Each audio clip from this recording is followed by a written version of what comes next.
Les pendules mystérieuses apparaissent dans la première moitié du XIXe siècle et jouissent immédiatement d'une grande popularité car le mécanisme d'horlogerie qui les anime est si bien caché qu'il en est invisible.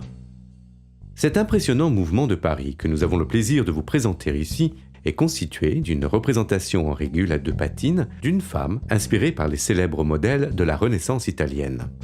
Elle soutient d'un air gracieux, léger, une longue tige qui se termine par une sphère indiquant l'heure. Le mystère ici est que la sphère semble se mouvoir d'elle-même, sans qu'aucun mécanisme ne soit apparent.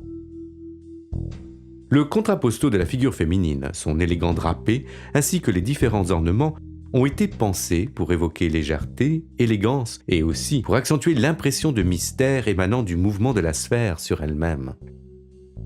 Le mécanisme se cache ici à l'intérieur de cette précieuse sphère en laiton noir. Il est muni d'un échappement à demi-rouleau de type broco à palette de taille exceptionnelle.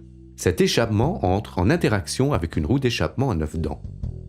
L'alternance se fait par l'intermédiaire d'une tige située à l'intérieur du longeron de support maintenu par la statue. Suspendue par 2 longues et fines lamelles de ressort, la sphère oscille sur elle-même de gauche à droite d'environ 30 degrés. Actionnée par une roue de compte, elle sonne les heures et les demie sur une grande cloche argentée. Cette remarquable pendule, précieux témoin de l'élégance du Paris de la fin du XIXe siècle, est signée J. Pratt, comptoir général de Paris. Elle date des années 1890 et était certainement destinée à animer l'élégante vitrine du célèbre magasin éponyme situé sur les grands boulevards parisiens.